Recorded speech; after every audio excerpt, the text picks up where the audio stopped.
Ladies and gentlemen, welcome to an extremely special episode of the No Laying Up podcast. Soly here, joined by a couple co-hosts and a guest today who is going to take us through something. I don't know if I've ever been more anxious and nervous for a podcast today. DJ Pie is here with me. Hello, DJ. Hello, Soly. Let's just get into it. Good to be here. Big Randy is here, the only remaining strap boy. Hello, Big Randy. Hi, guys. My guys played Cyprus last year. What are we talking about? And the man of the hour, Mr. Icarito, Neil Schuster. What are you going to be telling us about today, Neil? Oh, man, I played Augusta National Golf Club. I played golf out there yesterday. Hit the shots, gentlemen. Absolutely hit the shots. Fantastic day. It was awesome. It was hot. It was a battle. I think we rocked them, though. That's what I'm going to say. We absolutely rocked them. For the listeners' sake, we have zero details as we are about to break this down with Neil. We are in the exact same spot that you are in. We have no idea what he shot. I'm now inclined to believe he played well based on that statement, but I don't know anything about any one single shot. So this is all going to be news to us as it is news to you. It kind of makes me, I just said before we went live, walking you through my fantasy baseball lineup or something, it's like, I'm going to walk you. If you're not into this, I'm going to walk you through the shots. Okay. Get out now. Yesterday, my phone, I think I came back to 100 and something messages. Shout out to people are they want to know what'd you shoot, how'd it go. It felt like, has Justine landed yet? You remember that from 10 years ago? It was a lot of it was and I open up any social app. It's just messages. I'm like, okay, we'll do it. We're going to just lay it all out right here. There's very few people, Neil, and Soly, I would say this about your trip around Augusta a couple years ago as well, but there's very few people that I would be like, man, we're not even in the clubhouse having a beer. I'm not going to hop on the phone to hear about this round. This one, I think I'm almost more excited for this than I would be if I had played the course myself. I just am. I can't wait. I know it's a course that all of us know so well. I'm going to know every shot that you're talking about. And I just am, I'm titillated already going in. I can't wait. I can't wait. Well, if you're not already aware, this episode and all episodes of the No Laying Up podcast are brought to you by our friends at Titleist. And listen, if you are going to get a bucket list experience at some point in your life, you're going to want to be well equipped for that experience. You're going to want to know that you're in the right driver, that you're in the right three-wood, that you get the right gapping between your irons, that you're in the right wedges, that your putter's the right fit. What kind of ball are you using? Is it the right spin profile for what you're doing? Does it match up with all that other equipment? Imagine trying to make all of those decisions on your own. You could not do it. Professional golfers do not do it. They consult with people. You can consult with somebody at Titleist.com to find a fitter near you. And the importance of this cannot be expressed enough. There are I'll make this number up, 178 different wedge combination options that you could come up with. And the chances that you come up with the right one are about 1 in 1,078. So go to Titleist.com, find a fitter near you, and get yourself dialed in. When this moment comes for you, you're going to get a bucket list experience. We've all got something on our list we're desperately trying to get to and build up to in golf. Make sure you got the right equipment in hand. Make sure you got the Pro V2 in the bag. That's right. God, even all the wedge talk. I'm like, did he hit the right? Did he have to lay up on 15? Did he hit the right wedge? Did he put the right amount of spin on it? We're gonna get there. Did Don't they worry. soak the greens after Sunday? Was it playing soft? Was it playing firm? I'm pumped. Setting it back, for those that don't know, this is a tradition at the Masters. If you are a media or press member, as they refer to it there, a press member you're able to enter a lottery, a media lottery, to play Augusta National on the Monday after the Masters finishes. Sunday pins, Masters flags are still in. No patrons are cleared out. You see all the remnants of the golf course of the championships that was just decided less than 24 hours prior. You enter it. Nobody knows how many people enter or what the actual odds of winning are. I would say there's somewhere around 10% would be my guess. The odds of getting your name pulled. This was Neil's second time entering the lottery. He entered it on the Wednesday. And take us to finding out that you were playing, for those that didn't hear the story on the live show, and kind of what the buildup was like. Yeah, it's like everything. You got to print out your press credential on paper. I was number 57. You tear a lottery ticket, you stick it in a suggestion box, and I was out on the golf course, and I came in pretty frazzled. And Soly, I know you said like when you walk in from the course, there was a TV that was displaying the names, but I hit it just at the time when it said phones are prohibited in the interview room, and so I walked by and didn't see my name. So Soly actually let Carson, my wife, know. She she was like, you need to call me. So I called her or Soly called her, acted like it was Cody, gave me the phone. I thought something was wrong. She let me know that I was playing Augusta National on Monday. So, I did a lot of recon. I'm in the Arccos app. I'm looking at like, what are we going to do here? So I had some specific shots I was looking forward to hitting, but let's just get to it. Pre-round, my tee time was 12:30. You are allowed on the property at exactly 11:30. No questions asked. I had a nice little sit down. I had a great stretch session. I had a nice little sit down at the Waffle House. I then drove up Washington Road. Soly, I ended up sitting in the Salvation Army parking lot because I wanted to make a right turn and then a quick left into Magnolia Lane. I didn't want to wait at a light. I know you were in the Christian bookstore. So I went down, kind of scouted out, drove past Magnolia Lane, took the first left. These are the kinds of things that that champions file away. That's what time did you pull in? Cost Soly I 2 pulled in at minutes. exactly 11:30, and there was one car ahead of me, and it was quick. I had my physical invitation piece of paper. I had it ready to go.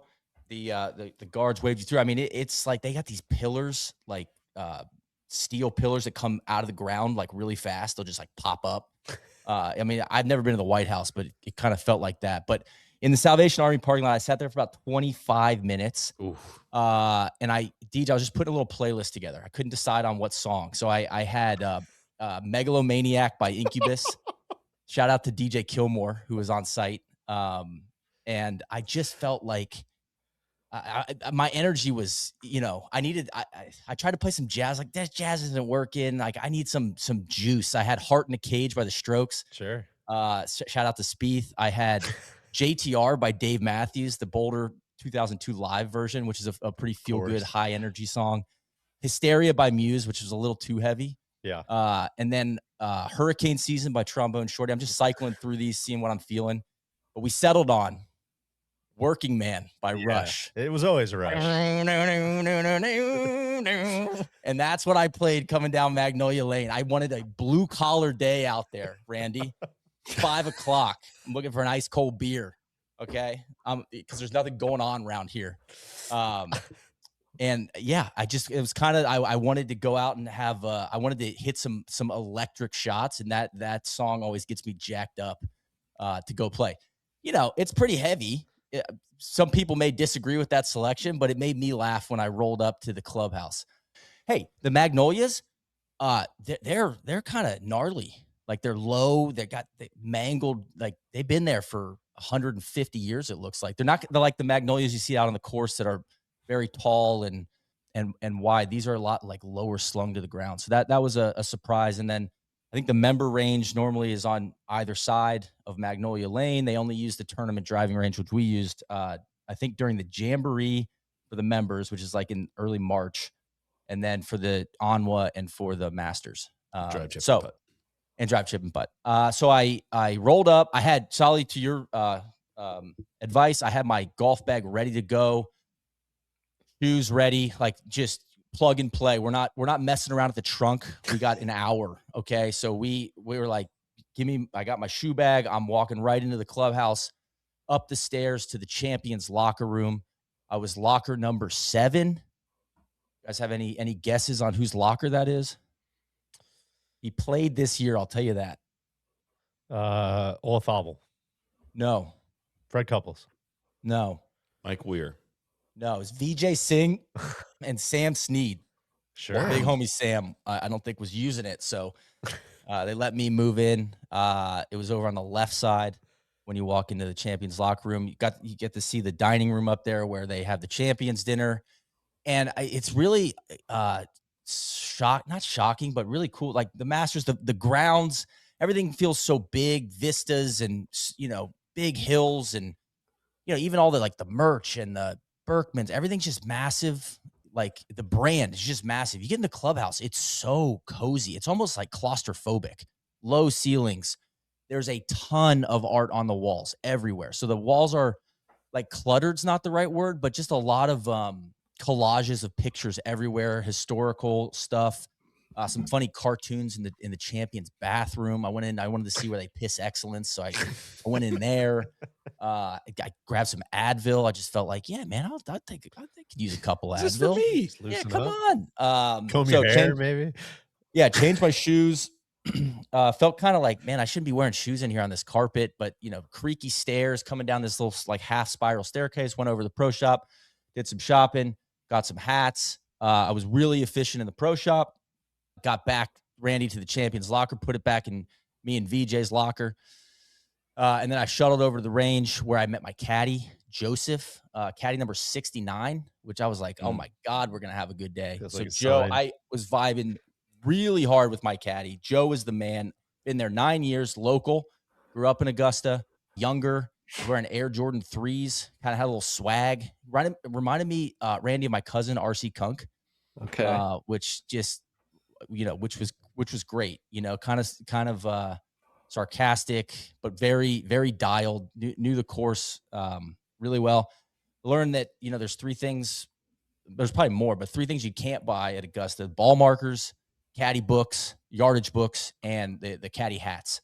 So it was very much like he's, I am his vessel. He's going to tell me he's going to work the numbers out. And he was nice with it. So I really had a great warm-up session. About 40 minutes to warm up. Hit some wedges, felt good about that. Hit some 8 irons, some 5 irons, 3-wood driver. Got a pretty good feel with the tee shots. Went over, hit a few chips, hit a few putts, and then we took it to the first tee, gentlemen. My group, Brentley Romine. Hold on. Please. Hold on. You tell me where you want me to go. I'll give you as much detail as you want, Randy. Sure. You went to Waffle House in the morning. Did you get to the bathroom? Yes. Was the body feeling good and clear and loose?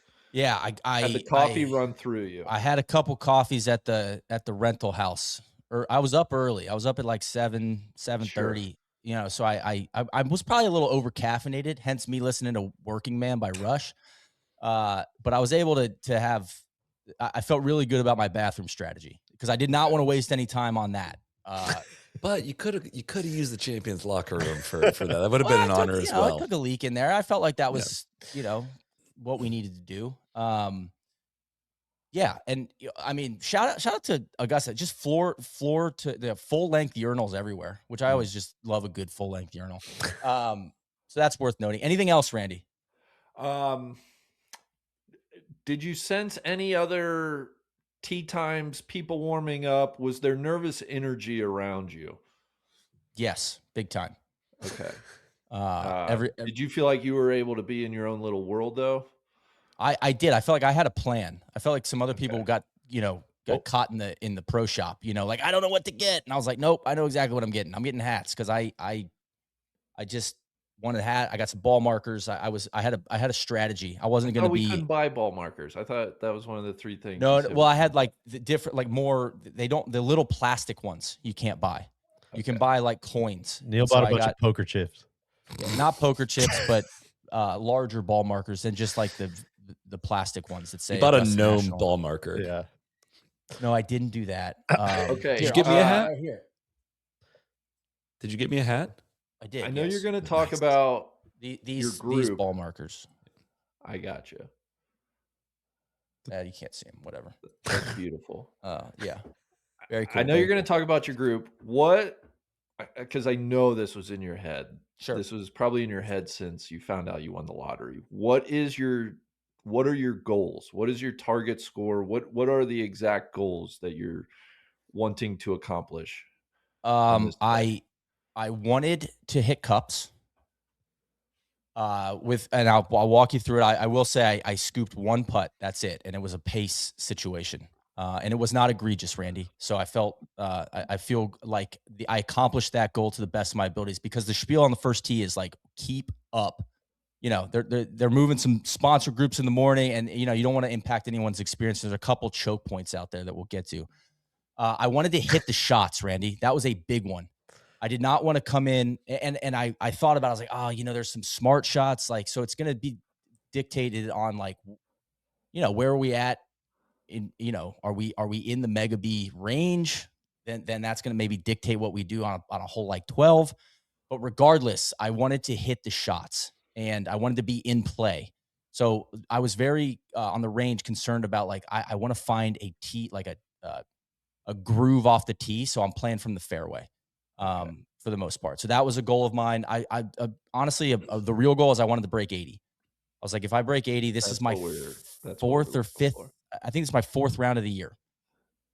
Which with, so it was the first round since February 10th. So almost, over 2 months. So, kind of a big ask. I mean, it's not an easy golf course. Yeah. The greens were, it was crazy hard out there, around the greens. So those were my goals. But Randy, I was trying not to, and I wanted to stay like, I like golf when it's competitive, like, similar to you. Like I want to know what I shot, and I can always, I can now hang my hat on. I know exactly what I shot at Augusta National. It is a real deal score for me.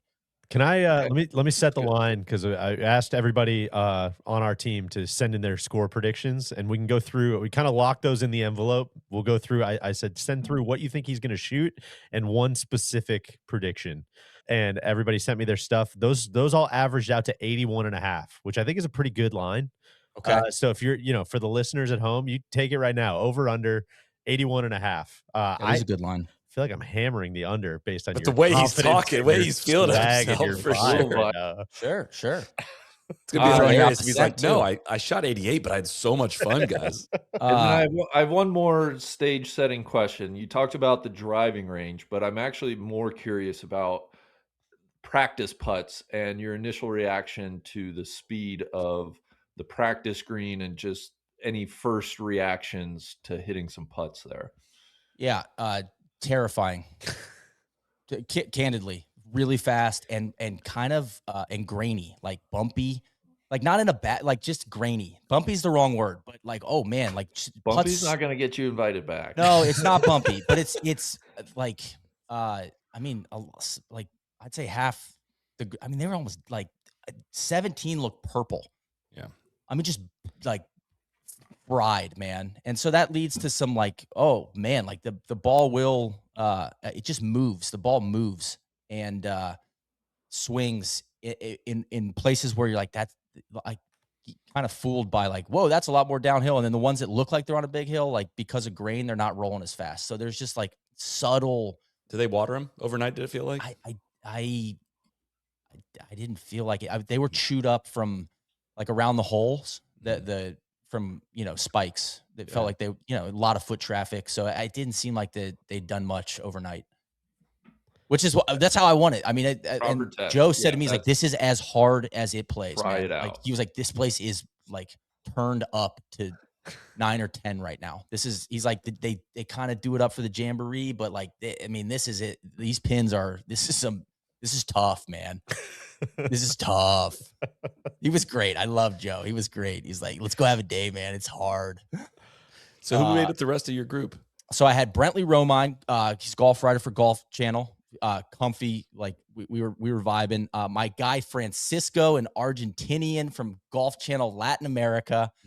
Jolly. I got more to come on Francisco. But he was a first time covering the Masters, first time lottery winner. How about that? And then Noah was an AP, Associated Press writer, first time at Augusta and first time lottery winner. So a couple of 1-for-1s in the group. And I don't know about Brentley. I don't know how many times he entered, but it wasn't his first crack at it.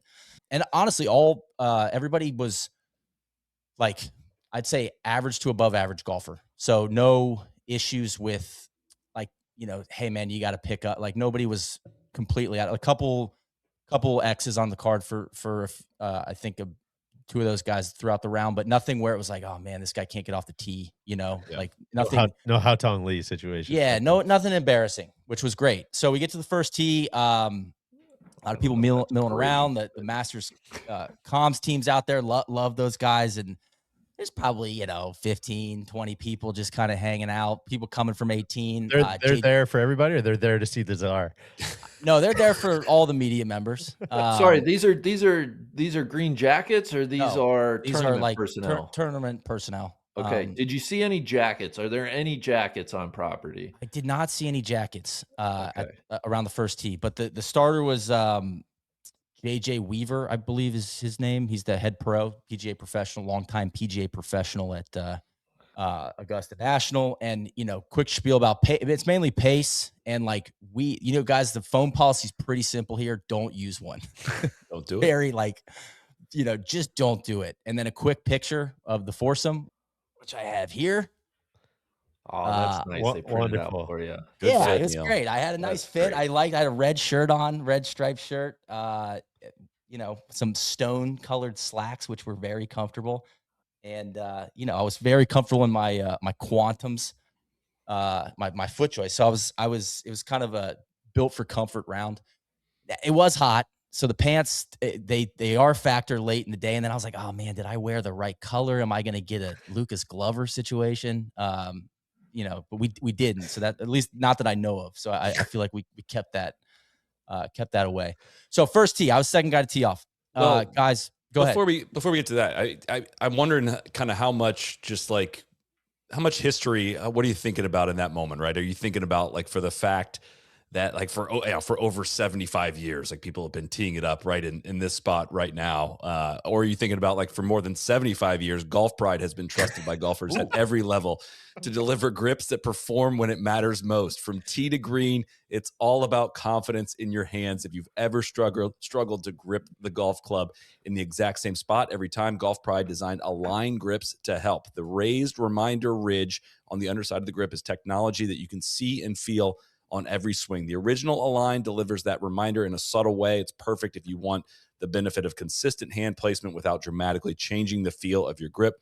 The new Align Max takes the same exact concept, but features a more pronounced ridge engineered to the maximum specs allowed under the rules of golf, giving you an even more noticeable reminder through the swing. And it's not just helping weekend golfers. Align technology has been in the bags of 2 winners on tour already in 2026. So whether you prefer subtle feedback or a maximum reminder, there's an Align grip built for your game. And listeners of this podcast get 20% off a full set of up to 13 swing grips and 1 putter grip at golfpride.com with code NLU20 at checkout. Nest members get 25% off using the code that's found in your member profile. Performance is in your hands with Golf Pride, the #1 grip in golf. Again, listeners of this pod get 20% off with code NLU20 at golfpride.com. I did change a couple months ago the settings on my driver, so I probably need to regrip it because You get the alignment. I got one right here. You the get a Golf kick Pride off to logo's on the side. bottom now, which Yeah. it's throwing me off a little bit. But let's get to it. First tee, I teed off second. Guys, I felt so good. Great little practice swing. I had an awesome move, and I hit the most majestic, towering, big right miss I've ever seen. I mean, wide open tuna melt sandwich. I hit it into the media center, just left of the old scoreboard. I even got why don't we play a provisional from JJ? Oh, no. Which I learned from Joe is a signal for Let's not go hunt for we're that. not gonna go look. Joe was like, we don't go look for it when he calls that out. So that was tough. Okay. I was like, oh God, I did it. I mean, but Deej, you want to talk about people coming to the show, Yeah. right? And they want you to play the hits. I mean, I played the motherfucking Yeah. hits. What do we Okay, tell Hotel California? it was straight up. Okay, you can check out, but you can't ever leave. And I think what happened, I was trying to hit a nice Jamba Juice, little smoothie, a little peeler out smooth. around the You and around the Rory bunker. both. I get 230 to carry the bunker, no big. So I did not complete the backswing, and I just muchachoed it, Randy. Just Were you nervous? No, I wasn't like overly nervous. I felt good. I was like, I'm gonna hit a good one here, and I just straight up like quick transition, and it was like, oh God, you did that. Because a lot of times on the first tee, I missed I have quick left balls early in rounds. And so, I have that on my mind. So I hit a provisional, and guys, I hit an absolute laser guided missile straight down the pipe for my third shot. It ended up like left side of the fairway. I was 86 yards in. on the left side of the fairway for my listeners' fourth sake, shot. of course, you're playing the member tees at Augusta, Yes. not the tournament tees. It's about 63.50 or something like that. if I remember. 63.65. So you're playing the member tees. And What did JJ say about that one? oh, they loved it. Everyone's like, there it is. Like I got some claps for the second one. Yeah. A little charity clap. Sure. And I was like, all right, but solid, freed up now. I'm like, Sure, all right, you great. can rally. And I hit the second drive was like, okay, that's how I was hitting on the range. I hit it perfect, like exactly where I wanted to hit it. So we get up there. I have 86 in. We played a 91 shot. That pin is in a pretty inviting spot there. It's like 5 yards off the right side, kind of middle back in this little swale. And I hit an awesome 58 degree, about like 91 yards. It leaked a little bit and drifted down, like landed on that hill, that backstop, drifted down about a foot onto the green on the right. I had a 15-footer up the hill for the Mega 5. And great putt, rolling end over end, brutal lip out, like only 270 degrees around the hole. Oh, You hate that, Randy. So we made 6 at the first, tapped in for a 6. So I was like, all we're right, comfy. But a real where do we want to six, a make real double? six. I mean, the most honest 6 you've ever seen. Yeah. Like stroke and distance 6. I mean, played the second ball was fantastic. My guy Francisco birdied the first. Hey. So that was awesome. Never to wanted see. to do Yeah, that. you never want to Uh, see that there. He was a big lad, Sorry. and he had a nice, like, he could compress the golf ball. Little a little all over the ballpark, but it was fun to watch him Thanks for play the it. course. So anyway, we get to 2. I'm 2 over. Hold on, Randy. I would just say, remember when we were at Big Cedar Lodge and Tiger was hitting that ceremonial opening tee shot and sniped it into the woods, and you and I found the ball? I feel like that ball's sitting out there at the National somewhere. There's There's Somebody's a gonna there's get a that Pro ball. V Pro V2 out there. There's a Pro V2 over With With by a little I- blue National. cross on it. Yeah. if I had to guess, it's in there's like a little street over there of hospitality cabins, like midway up the first fairway on the right. Anybody, that's going to those hospitality cabins next year, just take a peek. It might be around, I bet it's on that cul-de-sac somewhere. So yeah, we get to the second tee. I checked, they moved the coolers up. I checked if there's any marks on the coolers, from Sergio. Couldn't see any marks from his situation on Sunday. Deej, I had this one circled. Yeah. We'd had this one circled all year. Into out. It was We're one push- of the capital S shots. The shots. Can we hit the shots? Can I bend one? Can I hit what we call the bad boy? Right to left. I'm a fader, and faders eat T-bones, but I am trying to bend a bad boy around this corner. Just hit a total dirt in. And now I'm 2 over. I'm freed up. Gentlemen, I hit like the most gorgeous shot of the decade. Just slotted it, and I straight down Broadway, hit the blinker at the corner, and we're fucking rolling down the hill, baby. Probably I mean, had the caddies were 150 like, pitching wedge in. the caddies were like, sheesh. I mean, they were loving it. My boy Francisco's in the Delta counter. Brentley's in the milk carton bunker, but daddy's down Broadway. Okay. I was back. I said, and I think I hit him with a, you like that? I a little Kirk Cousins in my head. I was feeling it Did coming you down. hit to that? fairway. Who specifically did you hit that with? What? Who specifically did you hit with that one? Who did you I ask? think Do maybe you like Brentley. that? I was like, Brentley. you like that? We love that. You like that bunker? Enjoy that bunker. No, I didn't. It wasn't hostile. It was more just fun. I felt really good about that swing. I had 100. So what was the number? Because it's like what's the actual? I probably had 171 into that green. I was about 20 yards up from the crosswalk. Okay. I mean, way down there, and that pin's all the way over on the right. And we talked through that shot for a minute because it was like it's not as down as you think. But we were playing like a 162, 163 shot. I was kind of like, is it 8, 9? I hit 9. Yes. It's downhill lie though. Breeze And this up. is- What's the breeze doing? the breeze was, I think, Like, is there much? It was in the breeze, and so that's why I was like, should I hit 8? Because the Okay. breeze was coming up at me. Same as tournament And- day. Yeah. So I was like, man, I it's like 63. I was like, what's the actual to carry the bunker? He's like 66. And I was like, okay. I mean, that's a, pretty heavy 9. So and it's downhill lie. I got it a little back of my stance. I hit a really, really well struck, but tugged it, like just a little. And I would say, guys, like 3 yards left of that funnel where it would Mm. take it and go right. Sure. So it stayed up there. One like On the green. pretty hard bounce right on the back fringe. So top left, like Right not where all the way P- up in the P made eagle from on Saturday. but I'm above the hole. And it was like, welcome to the party, pal. I had to play it through the fringe for about, I don't know, 10, 15 yards to then basically stop it there so it can turn directly right and go down the roller coaster. So we had a spot picked out. I hit a really good putt. Just didn't quite have the juice. So it got down the first part of the roller coaster and then it stayed up. So it was probably about 25 feet straight down the hill.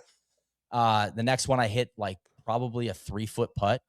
Excellent putt. Came in like I was probably 1.5 feet. So 3-putt par, you know. So I felt like, hey, that was models. Yeah, it's like good. And I'd love that 9-iron back, but it's like the downhill lie. I got a little back in my stance.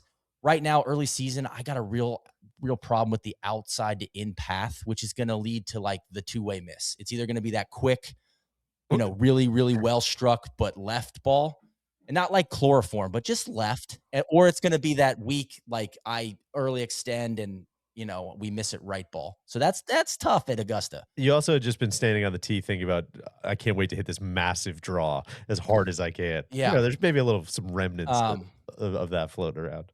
But like I hit the center of the green. I just probably missed the spot by 3 to 5 yards. And so we walk away with a 5 there. So how fun is that shot though? Like that shot is so, it's awesome. There's just so much like, you know, you see you're 3 yards away from like maybe having a really good look at eagle, but then it's like, dude, I got my work cut out for me. Like a 2-putt here would be somewhat miraculous from probably where that ball ended coming up. around that corner on 2. That's my favorite, one of my top 3 spots on the property. Just the course unveils to you.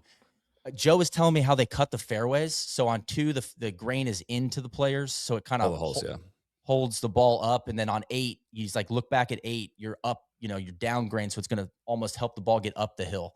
So it's like little stuff like that he's pointing out all throughout the round. Cameras on right of 1. There's 60 feet up in the trees. There's cameras, like 2. I don't know if they're security cameras or what. I saw one on 2. There's one behind 3 green. So now I'm looking in the trees on every hole. Like where's I bet there's one on every hole, which is just kind of a funny thing for me.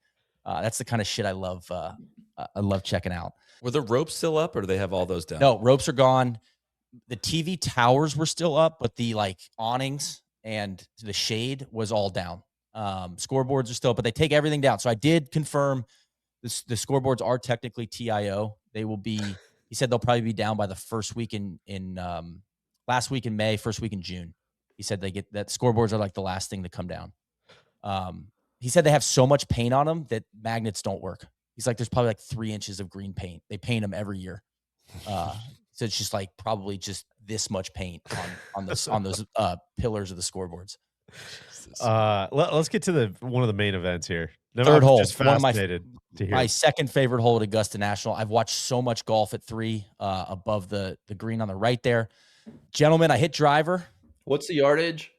The yardage for me was 340 on the card. So yeah, about 340, 350. A little bit of a weight on the tee. I executed my game plan. Kind of a sloppy, but like vintage F15 ball. I was trying to hit a cut. Trying to get up on that right side to play. I'm trying to get the high ground, Deej. That was my plan, and I got it. And it leaked just into the second cut. I had a slight overhanging pine branch, but nothing. You know, so I can't. You know, I was 54 yards away with all the green in the world. I mean, full view of the green. We're looking down, high ground. I'm spotting it.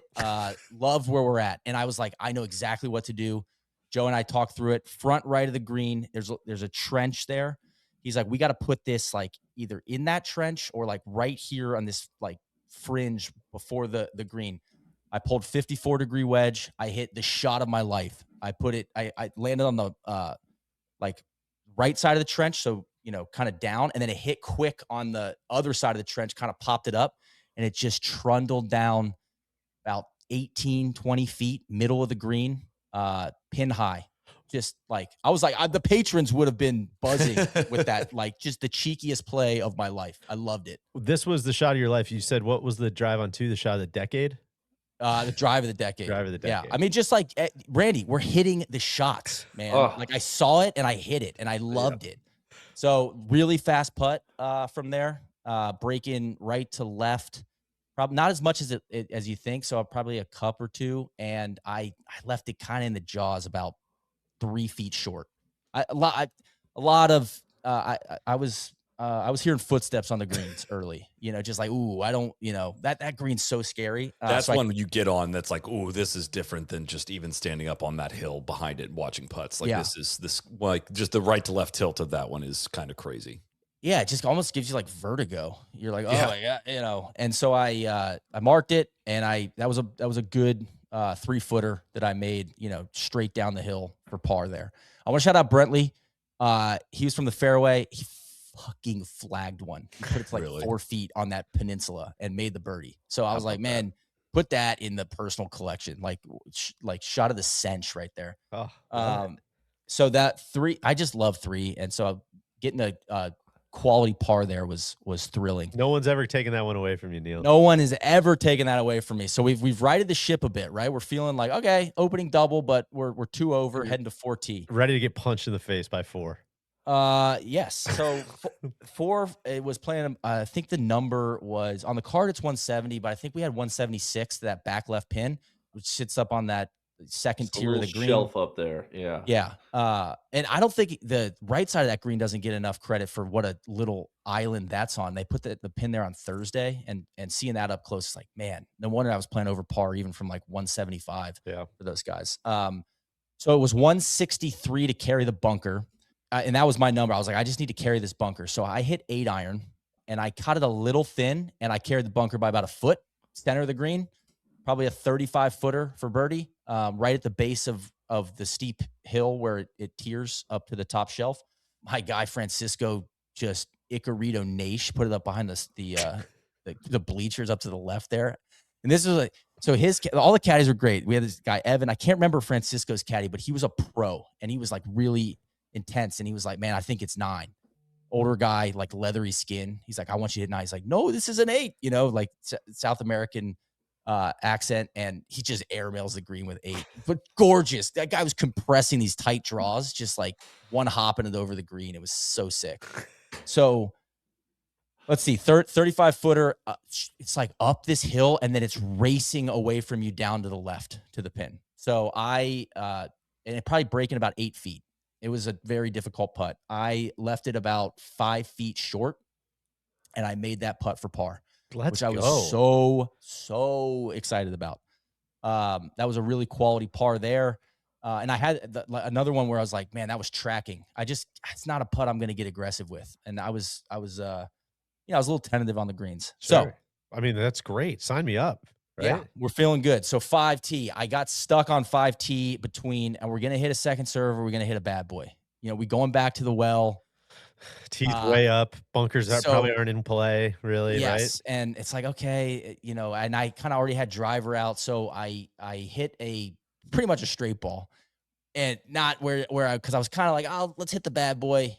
Hit a pretty good one, but just right at that magnolia tree that's on the far side of the fairway, on the right side of the fairway. I got crowned here. I mean, one hopped it in the magnolia, spits it out left. And in the second cut, I had 155 was the number. Terrifying shot, gentlemen. Pin is, I mean, Federer stuff. Or I should shout out Nadal because he was out there all week. Randy tucked 5 yards off the back and 5 yards off the left with that bunker that you can't see back there. Ball's teed up like an inch in the second cut, just sitting up. Like flyer Nash. I'm like, oh my God. Kind of feels like there is no pin here. We're just trying to get to the middle so of the green. Middle of the green. I've got 44 degree and just smooth one. And I hit pretty good shot. Came up about 2 yards short of the elephant like back, and I one hopped, and then it rolled all the way to the front of the green. So I'm front left. I probably had a 95-foot putt here. I watch a couple other guys in the group, chip up from the front fringe, just like it looks like a freaking big air snowboard jump, like up, up, up, and it just looks like it's gonna like, do a 1260 off the back into the, into the Magnolia, into Berkman's place. So I got to hammer this putt. It's up the hill. I left this one about 12 feet short, which I was like, whatever. And then I really good putt here, missed, kind of burned the edge low side. So we tap in for a 5. I'm kind of taking that, gentlemen. Sure. You know, that's just we out of position. Could have gone wrong. That could have gone way wrong. Yeah. Some real struggles from behind the green for my playing partners. Also, just shout out for the golfers. I'm not seeing the road hole inspiration at 5. I'm just not seeing it, guys. I don't know. I mean, call me crazy, but I just don't see it. That was one in the preview show. I just couldn't really see it either. It's not really there. That's kind of like the original idea behind it, but it wasn't really executed in that way. Like, and 7's supposed to be 18, like kind of inspired by 18 at St. Andrews, which that has been changed a lot over the years, of course. So, and I should note, this is where with the 2 par 3s, it gets a little slow here. So there's a pretty long wait on 4 and then a really long wait on 6. And between 4 and 6, I've always thought about those 2 holes as like equally hard. 6 is so much more intimidating with a club in your hand. Just another great view and vista of the property, like down that cart path on the left. If you go attend the Masters, go check that out. You see 16, 15. It's just a really special place. So waited on that tee for probably 10 plus minutes. That pin it looks like it's sitting on an exercise ball in the top right. I mean, truly, it's like outrageous how inaccessible that pin is. But the rest of the green also looks inaccessible. And I just had a 90-footer up over, the elephant's back. So I'm like, middle of the green, I don't really want to hit it there. So not a comfy tee shot there. It's 165 on the card. I think with the pin back, it was playing like closer to 180. Again, down the hill, but it's not down as much as you think. Wind was kind of helping.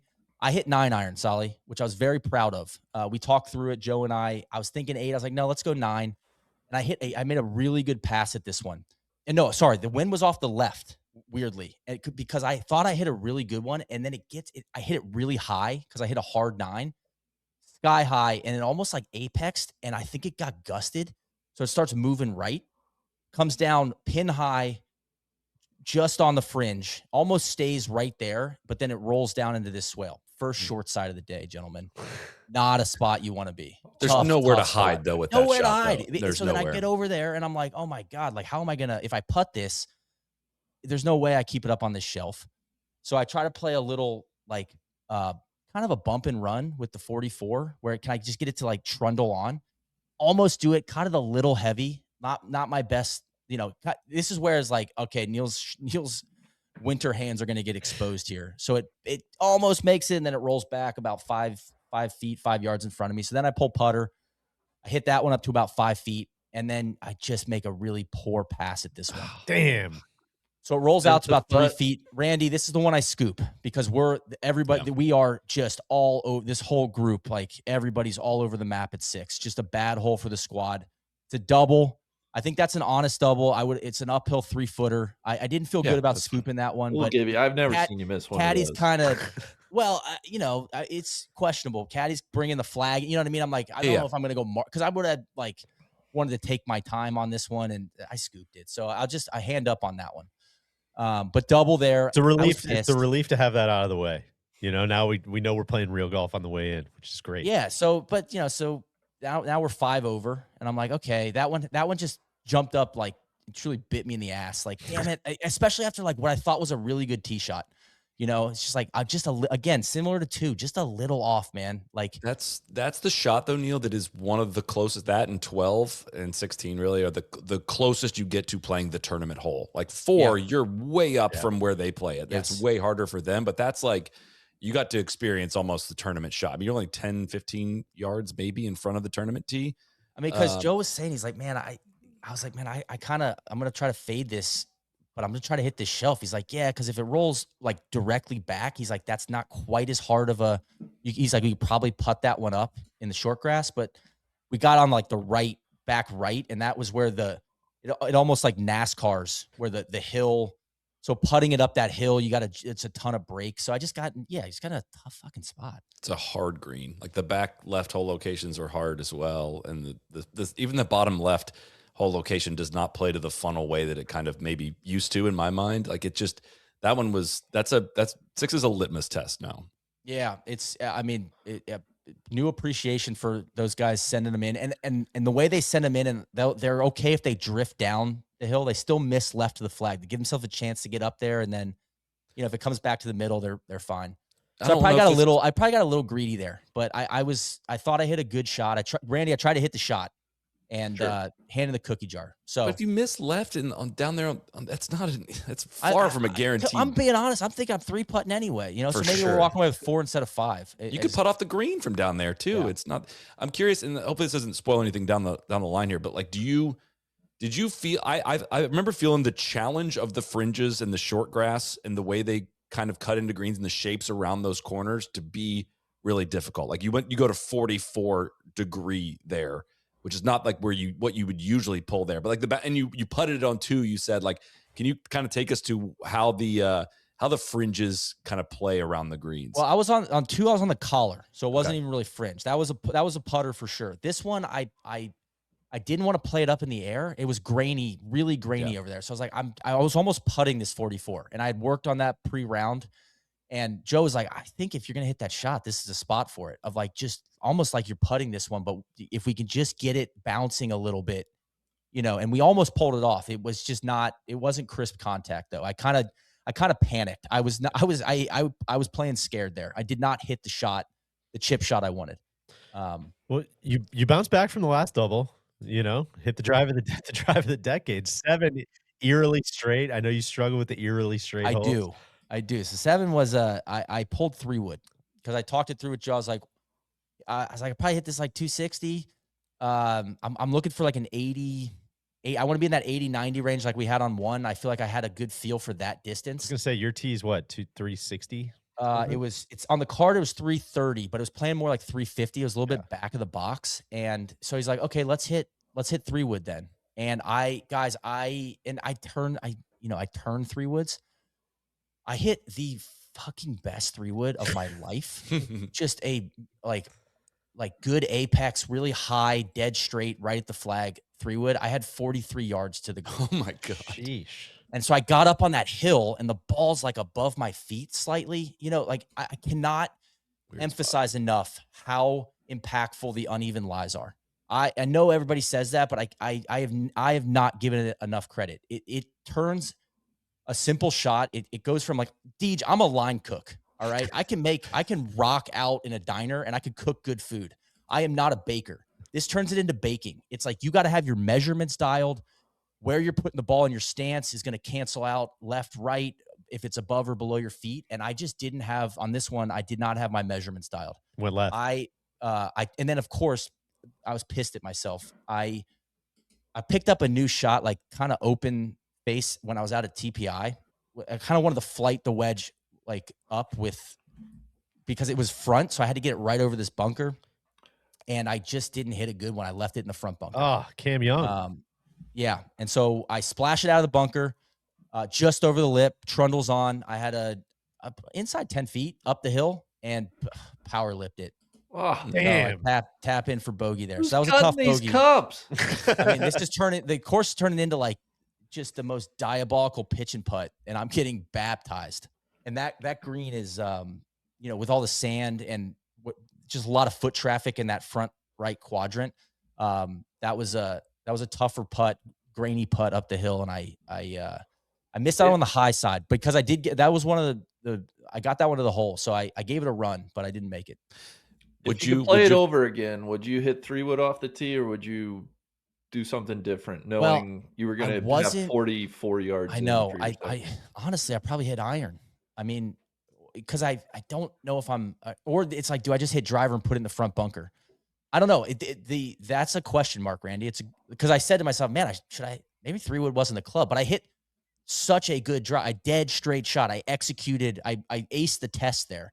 I just got to be better with the wedge. I mean, I got to be able to get a 43-yard pitch up onto a green. That's just bad, just a poor execution. No excuse there. Like I can't be scared of a 43-yard shot. What I should have done is put it back in my stance, simplified it, and just kind of popped one up there and hopefully it drifts back down on that hill. But I didn't. Sounded like it would have been a great opportunity to consult with our friends at Arccos. They have an AI strategy tool that you can pull right out.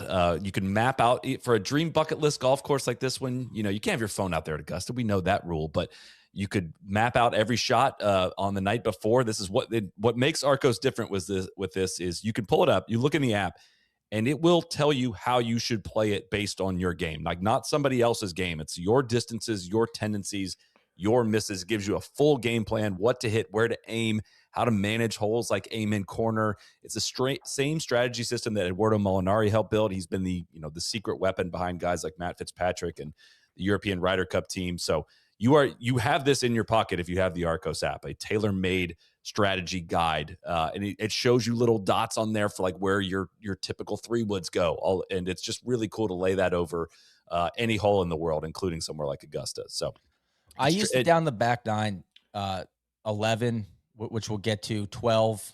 I mean, just the fact that the front left of 12 green is, I think 12 or I can't remember if it's 12 or 14 yards closer to the tee than the back right front of the green, which cannot explain to you how much it does not look like that. No. And so, yeah, you have that out there, and Arccos is tracking everything in your pocket with Arccos Air. There's no senses, there's no phone, and you don't even need your phone in your pocket. You just drop it in and you play. Drop it in your bag and you play. That's the best part. When you're playing somewhere like Augusta, you don't want to be looking at your phone, and that's exactly what Arccos Air does. It tracks every shot in the background automatically while you just enjoy the round. And when you're done, you got a full digital memory book of every shot you hit that day. So whether you're playing Augusta or your home course, you're finally getting real answers about your game, not guesses. If you got a trip coming up or just want to start playing smarter golf, now is the time. Go to arccosgolf.com, ARCCOS golf.com. Use code NLU15, gets you 15% off. It's an amazing product and app, and it makes me want to play more golf. And I cannot wait to see all the data behind your round in this. Yes, I'm gonna plug it. I'm gonna plug it in manually here after this, and I'll send it through. I'm going to play on Wednesday. This is like my first round in Wisconsin here, and I'm like, this is one of the things I'm most excited for. My God, I get to track everything. It's gonna be great. All right, gentlemen, should I take you to 8? Please. Are we pressing it all? You know you need one on 8 here. 6 over. Yes, we're trying to break 80. I know you're thinking about, oh my God. But in my head, honestly, at that moment, I was upset about that wedge, but I'm like, man, I'm hitting good shots. Sure. You know, I like especially other than that wedge there, I was like, man, I hit a great drive on 3. Like I'm putting myself in position to like play good golf. It's just it's a nice edge. You feel like if you went back and did it again, you're like, oh, now I know what to do here. I would do that differently, and I would totally make par here. That would be really easy. I would have simplified. I did not give enough credit to the uneven lies on how that would impact some of these what felt like easy shots. 8th to 8 just can't be up the left side. Can't be up the left.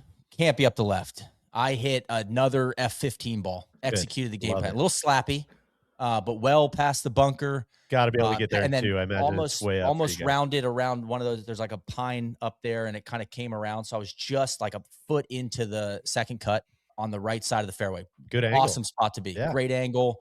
No tree trouble. Walked up and talked it through with Joe, and he's like, okay, the flag was like 205, I think. But all the way back. He's like, way back left. He's like, I think the shot is like, I don't want anything more than 200. Anything between 190 and 200. So I was like, all right, 6 iron. And I can't see. The only thing I could see was like the very top of the TV tower. And then there was like a gap, like a little bit of blue sky, and then a tree. And we were like, the blue sky. He's like, I want this ball in the blue sky, and we're going to love it. I hit just a compressed rope right into the blue, into the abyss. I walked after it. I was like, yep, that's it. You like that? I mean, Brentley? yeah. How's that pace, Francisco? No, I wasn't doing that. I was like, por supuesto, baby.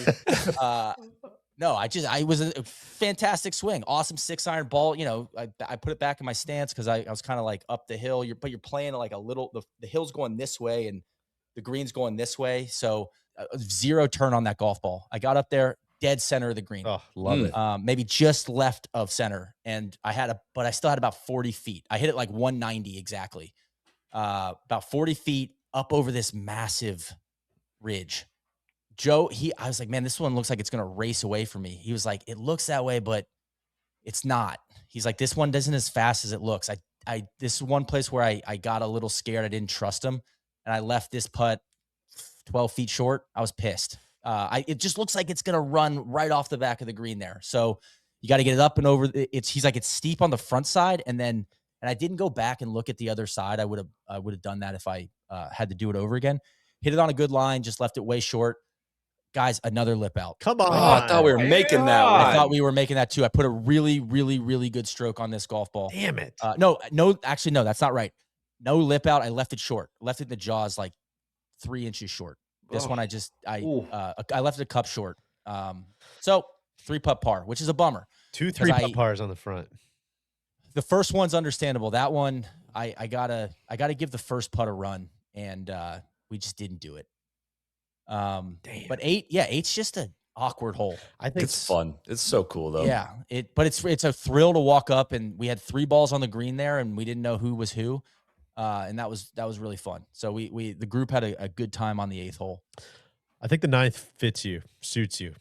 The 9th, I mean, God, it reminds me of just like bombing a ski slope on a snowboard, just like, just keep one edge all the way down. Deej committed to the bad boy, right off the tree to the right of the scoreboard on 18. It's like a big ass like oak tree. I don't know what it is. I guess you're moved up. You probably have to drop more than they do from back there. I hit just a missile, just a scud wrapped around the corner. Guys, I was in the crosswalk. I was literally on the paint that outlines the lower part of the crosswalk on the upslope. I had 91 yards to the flag. It rolled over to the right side. We wanted 100 to 102 yard shot. Are we thinking spin control here? We can't. Yes, we can't see one rolling back. So I hit 54, back of my stance, choked up, gorgeous shot. Probably landed it. You can't see it, but I asked Francisco. He said landed like 8 feet, 8 yards past it, and came back to 7 feet. Just upright, on the proper shelf, slightly downhill slider. Yeah, boy. Missed it on the high side. Come on. God. You can't tease us like this. I missed it on the high side. Couldn't make any putts. I mean, it looked like it was going to rip. I after the putt on 8, I wanted to get it to the hole. It was a good putt. I mean, I thought it was going to fall in. I kind of had the Phil meme with the guy in the background, like I'm down and I was like, my caddy standing behind me like, yeah. So that one stunk because I was hoping. I was like, let's get a birdie, head in the back 9. We're gonna be running downhill, Randy. Could have shot a 32 coming in. I know. So 42 on the front, gentlemen. 42. 4. I'd say 4 of 7 fairways, 7 greens, 21 putts ain't gonna get it done. Did you make the putts? I made a 5-footer on 4 and slider, like a little 3-foot slider on 3. So I felt good about those. But yeah, I just didn't. Lag putts on 5 and 8 cost me big time. And then I just didn't make the 10-footers. It's 7 greens shooting 42 is like, oh yeah, well that's the experience. There you go. That's it, man. But I mean, like I say this all the time, golf's fun from the fairway. Yeah. Like I had a blast. Like I feel like I hit some, like definitely hit more good shots than bad ones. I had one just rogue miss on the first tee. You take that away and that's you're probably shooting 40. So hey, it's going to happen. So I'm thrilled heading into the back 9. Great. You saw Rafael Nadal coming off 18. Of course. He's finishing up his round. And I got to give credit again to Nadal. He was walking step for step with Rory Saturday and Sunday out there. That guy, he got his steps in all weekend. So rolled down to 10T, grab a Snickers bar, some peanut butter crackers, chugged a water. We're ready to go. I hit 3-wood. How long did it take you to play the front 9? Any idea? It was I didn't have any watch or phone on. Okay. But I would say it was 2 hours. It wasn't Not bad for a 4-ball. Pace was tough on 4, 5, and 6. Sure. And then a little weight on 8, and then we were good from there. No weight on 12? Well, I haven't gotten there yet. It got a little slow through Amen corner. But the front 9, there was just a couple choke points, which the caddies kind of called out. They're like, we're gonna get 2 par 3s coming through here. It's a pace problem. All right, so 10, I hit 3-wood. Definitely the right club. I hit a really good one. I over executed, Deej. Turned it around the corner tight. But it play okay. Yeah. We thought it was going to be in the second cut. It leaked into the pine straw, blocked out by a bush. So I had to punch it out sideways. Took my medicine. Got it almost up to a flat spot on the right side of the fairway, but still just a little bit of a hanger. so right center of the fairway. We had 163, 164 in to that back left pin, kind of middle back left on 10. Ball's slightly above my feet. We played 9-iron because wind's now coming. Feels like it's coming in. And this is where, again, I just subtly, I kind of canceled out my baking recipe a little bit. I put the 9-iron. I felt like with the wind, I need a little juice on the 9, but I'm aimed. I don't know. I thought I would cancel out. I hit a really well compressed shot, but it starts moving left on me, which is the cop's ball. Like, oh my God, no, get on the ground. Like, just feels like the world's fallen away from me there. Down by where Dan Pohl putted it in the playoffs, according to Craig Stadler. That's right. Yeah. So it landed just on the fringe left side. So it wasn't a huge, it wasn't a tidal wave, but I got to line that one up on the left edge of the right bunker. And I was misaligned there for how that ball's going to come out. I didn't account for the ball being above my feet. It trickles down it stayed in the grass, just into the second cut.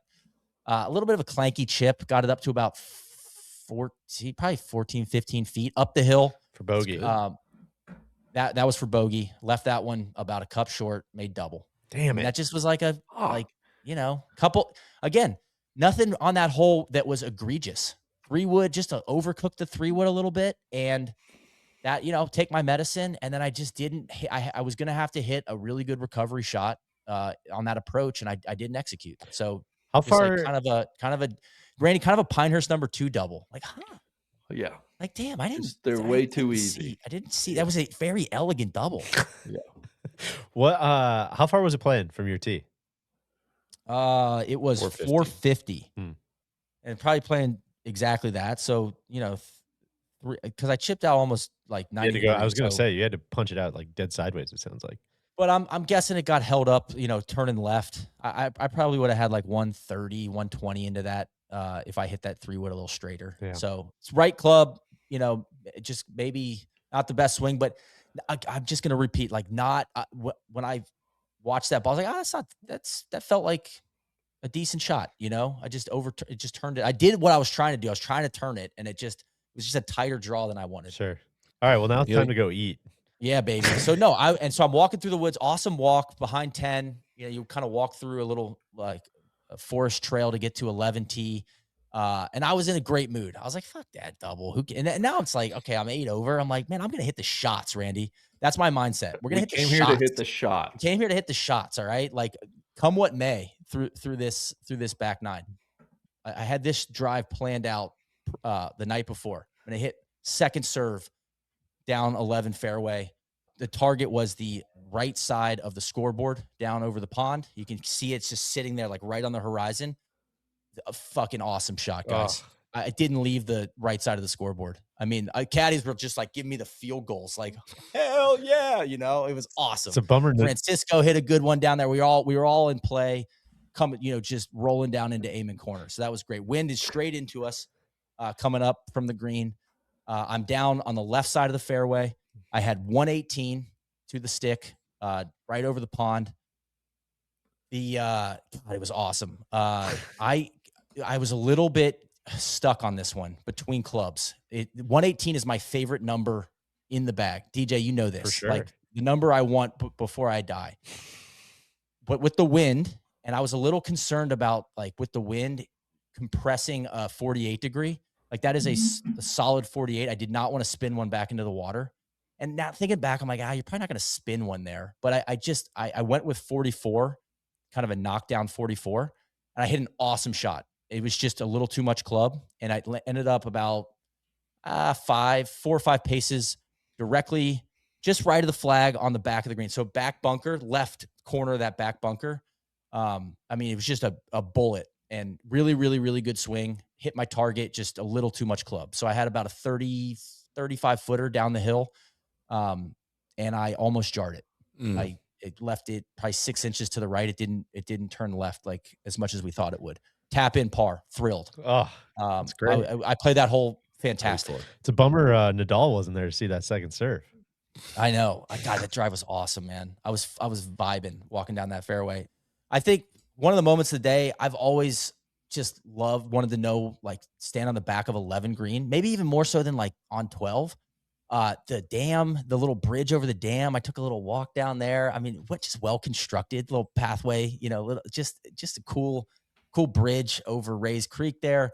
Joe's telling me that pond that, Rays Creek used to go right along 11 green. He's like, the reason they have this pond is to keep the integrity of the hole before they dammed up Rays Creek and made it kind of go straight there. So he's like, sometimes that pond kind of stands out as like a little bit like, what's that doing there? That looks a little artificial, but he's like, it's for the integrity of the hole, which I never knew. So yeah, had a great time. So then, guys, we're walking up to the tee, and I'm just hearing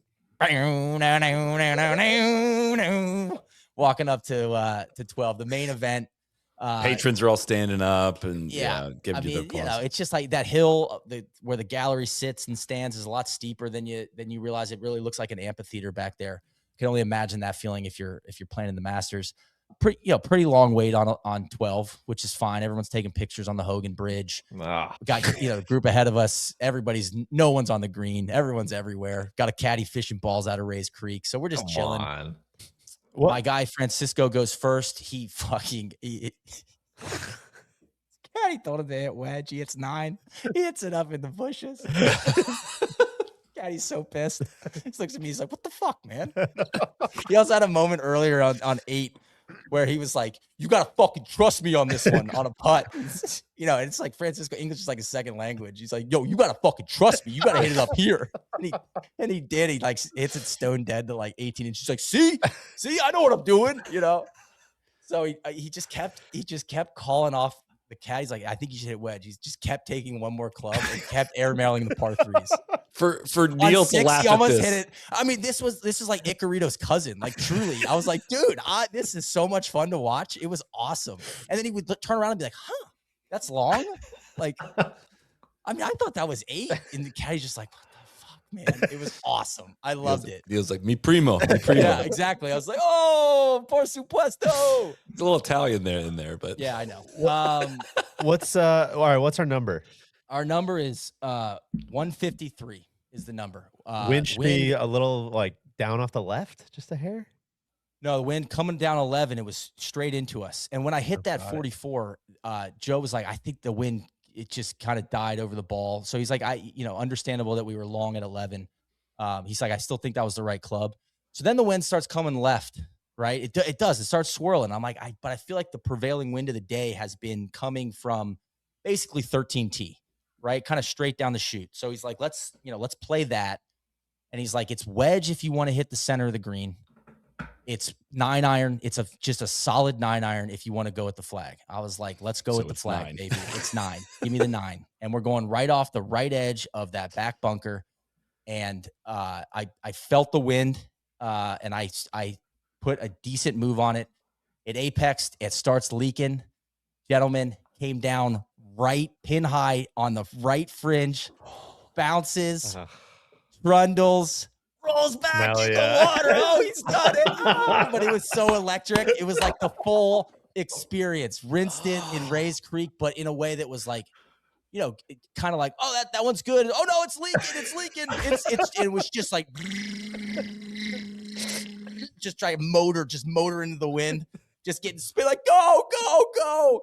And it just comes down like just on the flat spot, but it bounced right. And then it kind of settled. And then it probably took like 5 seconds for it to, I mean, it was the drama, Randy. It's like, no, please no. Oh my God. And I was like, I did it. I hit it in Rays Creek. Fucking moron. You're such an idiot. But I tried to hit the shot, Randy. And I always have that in my back pocket. You always have that. Our whole group misses the green. Everyone's everywhere. And he's like, hard. "So what do you want to do?" I was like, "I'm not going anywhere near where Spieth went." I was like, "Give me a ball. We're hitting another one," which is kind of the hack. Play the course once, played 12 twice. So I was like, "Give me a ball." I hit 9 iron. Guys, I fucking flagged it. I hit it like right where Rory landed it, probably 6 feet, spun back. So I had about I want to say 15-footer. It was coming back where we were worried it was going to spin back off the green. But to about 15 feet, uphill, left to right, breaking putt. I burned the edge, low edge, double. God. Great roll on that one though. I mean, we didn't play enough break, but good pace, and we gave it a really good run.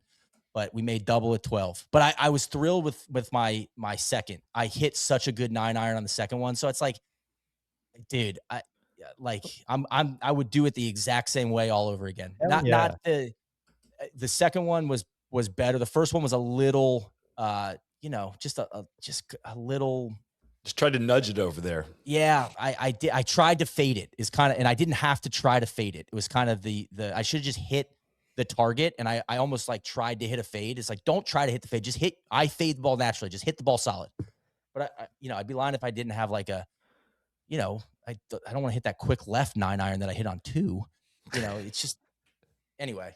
Were you thinking about making an ace, and then maybe they invite you to become a member and the painting and all that stuff? Who knows where it goes the from second there. one bounced like pin high, kind of slightly. I was like, man, I might jar that one, and then it kind of zipped back. And it was an awesome third shot. There's also something to Icarito, the grown man, not hitting it into the azaleas as well. Not hitting it up into the bushes. But I haven't missed long once yet. Yeah, I know. It's great. There's probably something that's like, I'd rather hit it dramatically in the front creek than just do I'm not gonna do what everybody. No, thinks and it wasn't I'm like gonna do. I didn't hit a limp one that hit the bank. You know what I mean? Like I tried to flag a 9-iron, and I just got my hand in the cookie jar. God, So we went and got that ball, saw it in Ray's Creek. Joe went and dug it out. That's going on the trophy. Yes. That's going up on the shelf in the office. Like, what's that ball? Oh, that's the one I put in Ray's Creek. That's for the personal collection. And then you walk across Hogan Bridge. I do think they grass the bridges over to 13. I feel like they should grass them instead of the AstroTurf. How do you guys feel about that over the Hogan and the Nelson Bridge? I don't know how steep they are. Would they get slippery if it gets wet? That's a good point. They got a nice little spring to them under there. Fred Couples slip and fall, and they got some good rubber under the AstroTurf. So I was kind of Rory bouncing over Ray's Creek. Got a couple pictures on the bridge. You get back there, it's really something looking back. I mean, it is like you feel like you're in a very exclusive museum. And there's like rock. I didn't realize there was almost a rock cliff there on the left that has, it's kind of has some shrubs hanging down, but special spot back there. Well, you got the draw moving. We know that. Yeah, we do. So on the 13T, hold on real quick. Did you take a piss back there? Did you take a piss anywhere? I took a piss on, there's a bathroom next to 6D. I walked back down I actually briskly walked up the hill to get a look at the chute, the $40 million chute up there. I mean, God, it's so far back there, the tournament tees. Soly, I did not see that. There's no bathroom up there. The bathroom's down to the left. Yeah. Over the Hogan, tee off. over the Nelson Bridge. So no, Randy, I did not relieve myself back up in the trees. Okay. Definitely some cameras up there. But it felt like a very lonely place because you get up in that chute, you can't see the crowd, you can't see the stands. Like, so it was really cool to go walk up there and check out the tournament tee. Came back down to the tee. I was the second guy to tee off. I have driver in hand. We're going bad boys. What you going to do? Just aiming right at the corner of the trees or what? Yeah. Basically, I'm trying to think what my target was. It was like I had a tree picked out, not the final tree on the corner, but one of the last ones. I hit it did not draw. I hit one of the, just a straight bullet up the left. As Joe said, you just hit it through a keyhole. Didn't touch a thing. Yeah. Right. I mean, the Mondo angle, I had 170 in. Well, you just hit it through the trees on the left. You're saying not on the right. Right on the edge of the trees. There's like one overhanging branch, and I kind of hit it through this chute, like right up the creek line, basically. But it didn't turn left. It was just like the straightest distance between 2 points, like just a bullet, and kind of a chloroform that you can get away with there a little bit. Clean exit wound. A little scummy? Is it like potentially. I mean, it was an aggressive line, Randy. It wasn't in the trees, but it could have caught, it was like, oh God, get over that one. Okay. It was like it was almost like Spieth on 18. Like if it clears that one branch, we are so good. And then it did. And it was just like outrunning in open territory. Unreal. So I was out, up high right side of the fairway, past all the trees, just almost up where like patrons would be but it's still inside the ropes because it was perfect grass. And I had, what was the number I had? 170. I can't see if that's 171. Big to the flag. hanger or pretty flat? So this is an interesting one. It felt to me like a big hanger. And so I had 8 iron, felt really good about the club, and I was playing for a hanger. Guys, I put it right into the tributary. Like pin high, just like couldn't have placed it any better in the tributary. You were just begging for that ball to move in the air. And I said to him, I was like, man, I canceled out. I put it back in my stance a little bit. I kind of canceled out the hanging. He's like, this is a funny one. He's like, people think this part of the fairway is not hanging. It's more of a downhill lie. And it just comes out kind of flat and straight. Yes, dead straight. I hit the target, which I was kind of trying to aim, maybe a little right of the target, but I was kind of aiming at the left corner of the bridge back there, and just hoping it would turn into the green. Like I'm trying to hit the shot. I just made double at 12. I'm trying to flag it, man. Like left of the flag on the hill, and I wanted it to drip down. I was visualizing what I wanted. I had a lot on the line for this one, Neil, for my take in the envelope. I appreciate you trying the shot. So I hit it in the creek. It might have bounced once on the right side. We saw it bounce. So we thought maybe I used all of the layup area, and I was going to be maybe just because he's like, there's a flat spot down there, like pin high that you might be on, but it was sitting in the middle of the tributary, which was a little disheartening. So we went on the line with the flag and where it entered. And so I pulled it back to about, 30 yards is a full flop for me. 35 yards. I was like, I found a flat spot, and I hit an awesome flop shot. Just flopped it up, landed in between. The pin was 5 yards off the right, and I probably landed it 2 yards on. But it hopped, rolled up the hill, rolled back down to about 15 feet. But I mean, I claps from the caddies, like, good shot. The Icarito just threw a gainer over the tributary, just like Evil Knievel shit. Like, I was pretty proud of that one. Shafua Naish. So we put that one in the memory bank, Randy. Did not make a great pass at this ball. Came up low, short. So we made a bogey there. That was a 6. Okay. Yeah. So we're plus 11. 11. Yeah. Right, yeah. All right. So we get to 14. Guys, 14 rocks. I can't think of a more uncomfortable, for me personally, I have never given this enough credit, a more uncomfortable looking tee shot. And I was a little bit, I don't know, gassed isn't the right word, but a little bit like, damn, now I'm starting to make a mess. Right. And I was the first to play because everybody made a mess on 13. And I teed the ball up, and I was standing behind it. I looked, I was like, okay, this fairway is slanting. Like, it's probably like a 10 yard on the top left. It's probably 10 yards lower on the right. And you're trying to bend a draw around the corner. I'm like, oh my God. It's just like, again, vertigo. I'm like, oh God, it's just going to trampoline into the trees over here. I got to hit a draw. I probably should have hit 3-wood, but I already had driver. And I tried to hit a draw, and I just let the hips go way too soon. And worst swing of the day. I hit a sloppy cut basically into the retreat, which is like the members only club down there. Just one hopped it past the Magnolia. We found it. It was in an azalea. Had to take it unplayable. But I had a window, and I hit a really good recovery You always shot. have a window at a gun. Always have a window. I had from the pine straw, I had 144. So I hit a 9-iron. But again, it's a little more uphill than you think. And I came up short, and it rolled back to the front of the green. And then I played a 44-degree up the hill. And you got to find almost like the river gorge to get it up to this shelf. It sits in this little hollow at the back of the green. This is awesome pin back there. But I was trying to play a 44-degree up the hill and have it drift back to the hole. Missed the ridge line, barely missed it, and it probably rolled 45 feet down to the right. Just around the volcano crater. And it just took 10 seconds to come to a rest. It's like, very cool. Okay, very cool.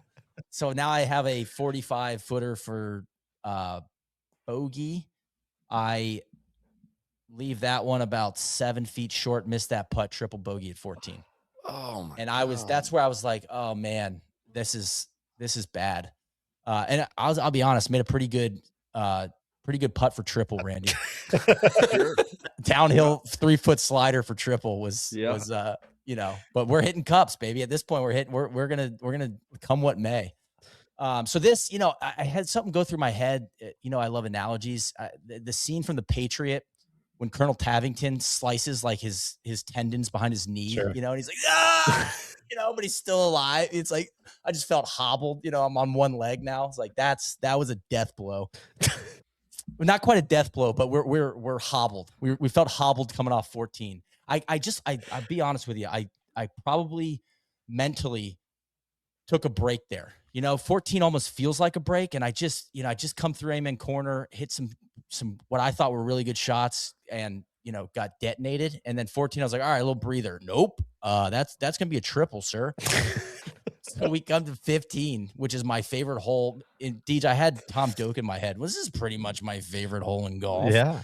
On the tee, I was committed same swing as I hit on number 3. I want to be up the right side, high ground. I am committed to getting this ball up the right side. Hit a pretty good tee shot, a little bit too much spin on it, and it rolled in.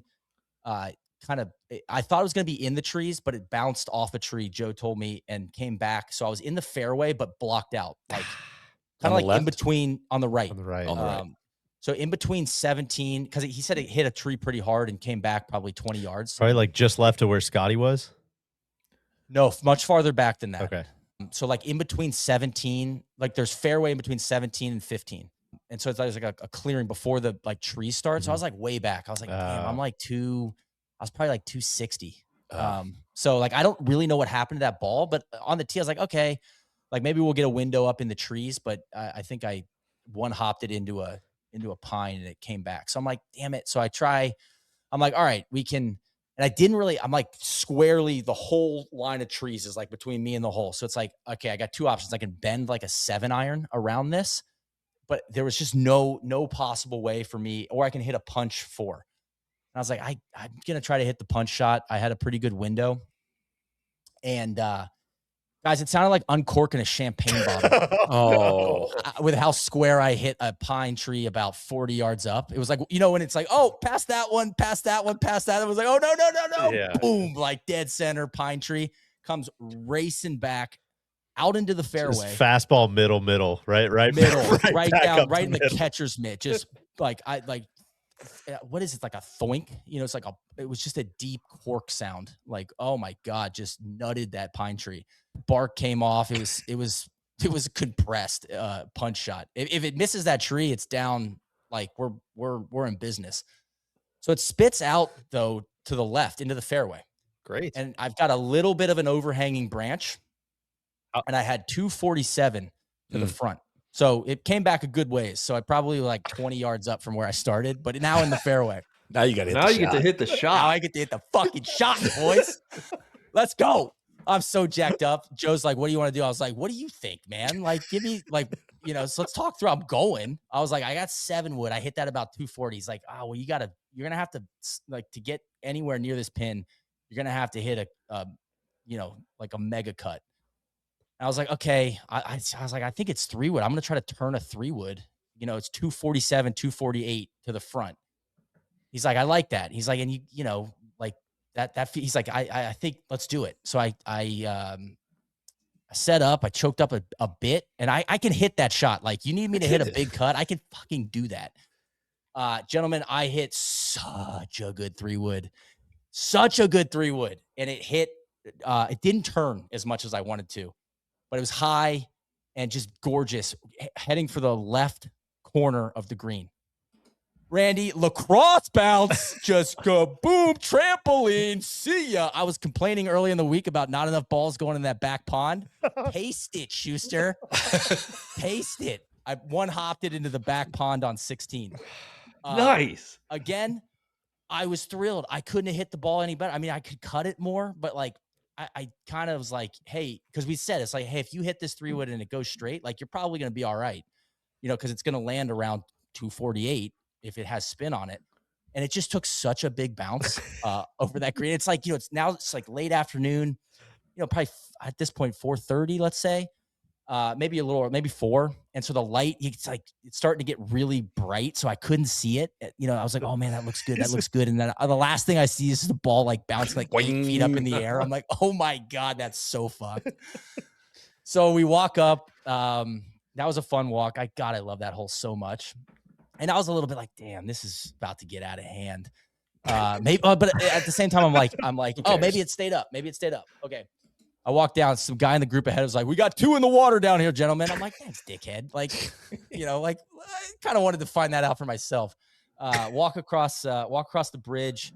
One thing I want to shout out, both in Rays Creek and there, just like some prehistoric turtles, absolutely mondo turtles in the waterways at Augusta National, which I'm a big turtle fan. I saw probably like 30 turtles around the back 9. So shout out to turtles.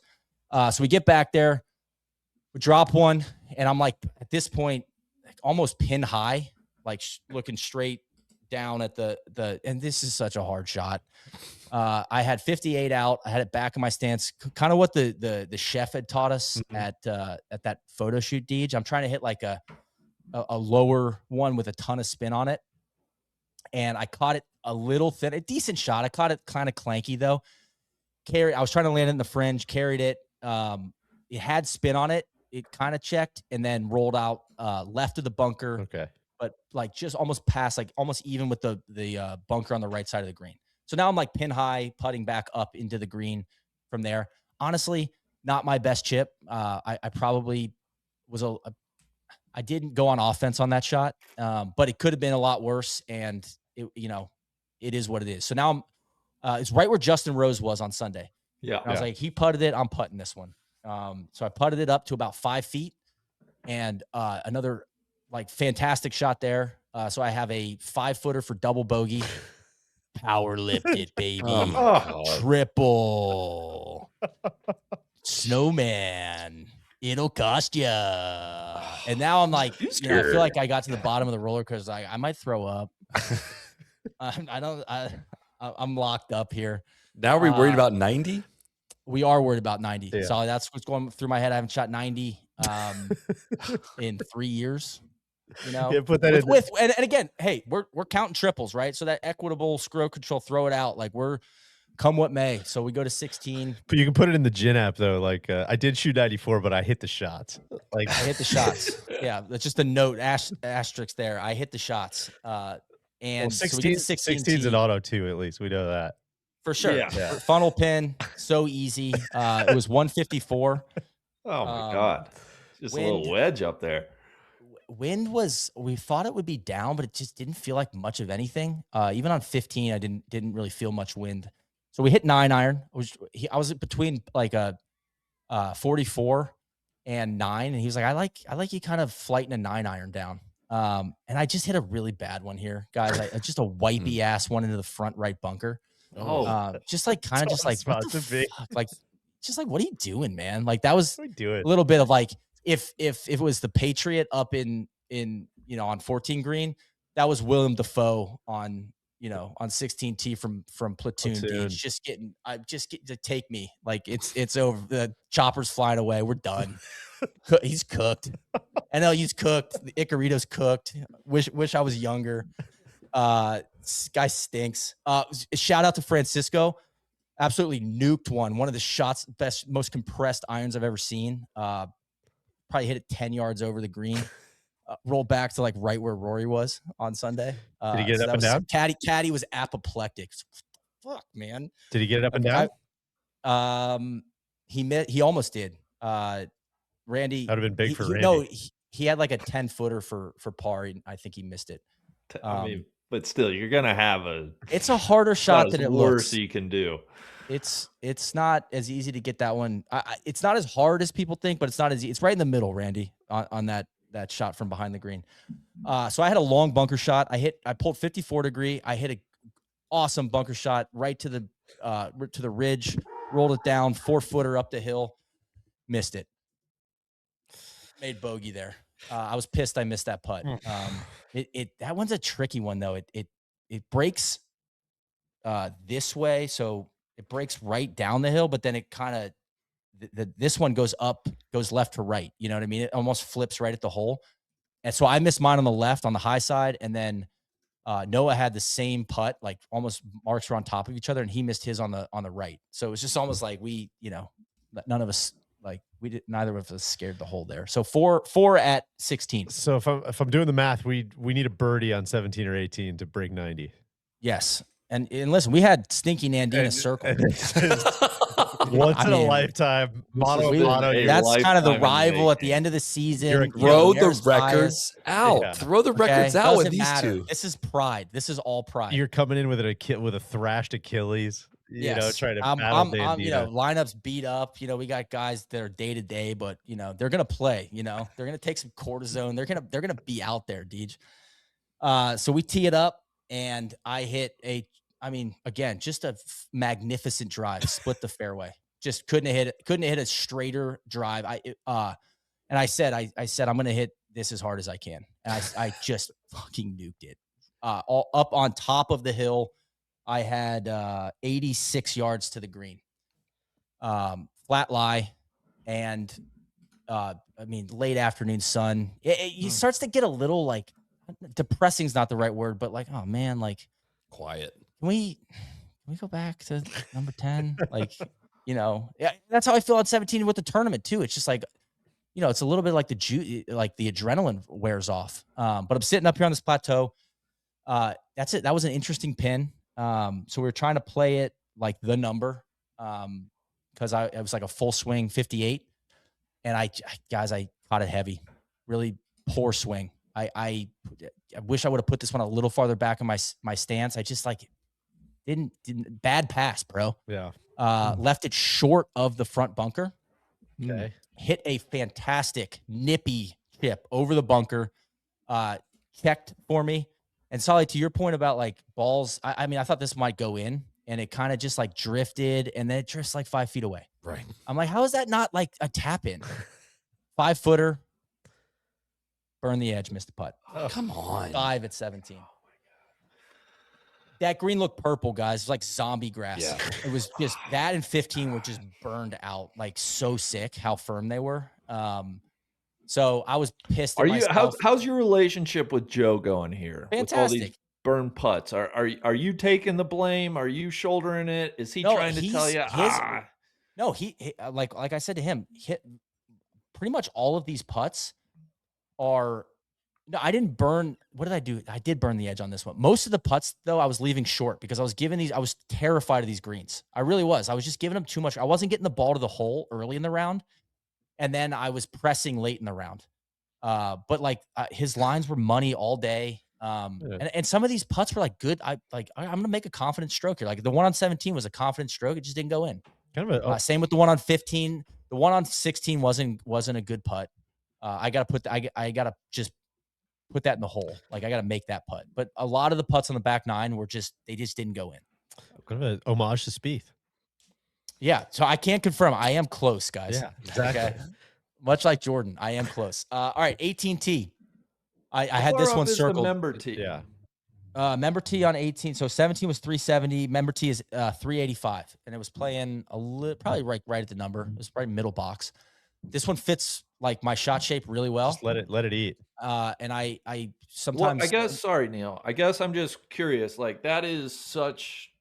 Having been to a couple practice round days at Augusta, that back tee where the pros play it is such an intimidating little shoot for me. Do you still feel that same claustrophobic feeling from the member tee, or was it not quite as bad? There's just not as much up the right. It's probably 40 yards up, so it just doesn't feel as much like a tunnel. And knowing that those bunkers really aren't in play makes you feel a lot more comfortable. Like, man, if I hit a good drive, like I'm just going to peel one off these bunkers like this. It's tailor-made for my, ball flight. So for that shot, like I just don't have to close my shoulders and swing hard. Like I'm going to hit a high fade, and it's just make sure you swing hard is going to prevent the big right miss. Is kind of like, I just got to make a really aggressive swing. And I did, and I hit a fucking gorgeous drive. And make sure it fades. Yeah. And make sure it fades. Yes. Rose, one of the caddies, she gave me a clap. She's like, that was an awesome drive. Just fantastic. I had 91 yards into the 18th hole. I hit an excellent wedge, just past the hole, about 3 yards right of the stick. I think it had some cut spin on it because it kind of came off the hill, one bounce, and rolled down pin high, probably about a 20-footer. I left this putt 2 inches short. No. Awesome putt. Just left it, and I was pissed. I got to get that one to the hole, but it was an excellent putt. And I made par at 18, and I shot 91, gentlemen. And I'm fucking proud of it because you know why, Randy? Why? We hit the shots. We hit the shots. And we okay? hit as many cups. We hit 17 cups. We hit 17 cups. I'm disappointed I didn't hit 18, but we hit the shots. We went for it, and I'm proud of that. And 91's tough. I haven't shot 91 in a long time. And what better place to do it, gentlemen? 100%. My short game got exposed. And if you just get, out of position a couple times, the uneven lies in the short game, the putting is where I got exposed. I had 40 putts, which is tough, very tough. You hadn't played any golf. That's that's my fourth round. 8 of 14 fairways, 9 of 18 greens, and 40 putts for a 91. And that was so Deej was almost. Well, no, I had a ton of doubles. I was like almost pitched a perfect game, I lost 3 balls. I had almost a lot of doubles. 4 or 5 overruns. I had 2 triples. So close to perfect, though. But I hit the shots, Randy. Hit the fucking shots. God, I feel like I had such a good day. I had a great attitude all day. The only place I got a little down was 14 because I was just like, sure. I was like, oh my God, what did you just do? Why did you do that? I lost focus on 14. I had a great attitude on 15. I got a little pissed about 16 and then awesome on the way in. So I feel like, in a way, if I'm trying to be an optimist, you shooting 91 and walking away with just like a bit of a smile on your face and a holy shit is better than you shooting 71 and being like, wasn't as hard as I thought it was going to be. No, it was so hard. Yeah, that's what I mean. I think that's for a lifetime of watching the Masters. I think it's a great takeaway to have. I had a couple takeaways. I will never underestimate the course knowledge for picks in the future. I think like Rory's saying it's his home course. Like he might win 5 more because it's like, and the uneven lies, it's baking. It's not cooking out there, Deej. Yeah. It's baking. Like you have to measure your sugar. You have to make sure you have enough molasses. And if you don't, and if you leave it in the oven for 3 minutes too long, it's going to taste like shit. Which is where I think the Rory versus Scotty thing is like the Rory versus Scotty at the Masters might be the best thing we have going in golf for the next 10 and the years. way these guys can navigate those hanging lies is just like the 13 fairway. It's like NASCAR. It's like a turn 3 at Daytona. It's just hanging like this and 14. I just didn't realize I will never ever disgrace Chinese fur again. Chinese fur got up in my keister. That's a much more difficult tee shot than it gets credit for. I'm proud of you, Neil. This is an electric recap. I'll never forget it. It was awesome. I loved it. And I, a couple times out there, Deej, 14 on 1 tee and on 6 and on 14, I was like, oh man, like it kind of was like, I wasn't really mad about it was like college football all over again. It's like, I wasn't mad I missed the tackle. I was like, man, this is going to look bad on film. Sure. But I had to tell everybody I just did this on 14, and then I had my Norris Wilson in my ear on 15. Is this game too fast for you, Schuster? No, sir. Are you going to quit? No, sir. Walking to 16T. Is this too fast for you? No, sir. And then I dumped it in the bunker. Do you want to hear the predictions for the rest of the squad? Yeah. They're all way off. All right, I'll start with myself again. Our over under was 81.5. Okay. I think just over. I had over is always more fun to bet on. Anyway. That's right. I had you at 83. And my prediction was that you were going to make a birdie on 16, forever cementing Randy's legacy as that whole. Anybody can make. Yeah, which I think you did a lot to kind of undo Randy's legacy there. So. No, it is a pretty easy shot. It's a big catcher's mitt out there. Ben had you at 84. That was the highest prediction. I believe Ben takes the price. Wow. The Price is Right prize. His prediction, which was it was pretty good. You will double the first without the ball hitting the hole. A pickup double. No, it was an honest double. Not far off. Casey had you at 82. Said he's going to bogey 16. You cash that one. Cody had a lot of faith in you. He said it's going to be a smooth 79. He says you blasted over 12 and you double 13 on 15 and 2 with 3 putts. So, a couple of foul tips maybe, but not quite. Yeah. Soly had you at 81. Said you're going to make a triple on 12, not far off. Said you're Close. going to eagle 13, quite far off. Oof. But I like that you went for that pin. Exactly. Like that's what we needed. I tried to stuff that pinata just left of the flag.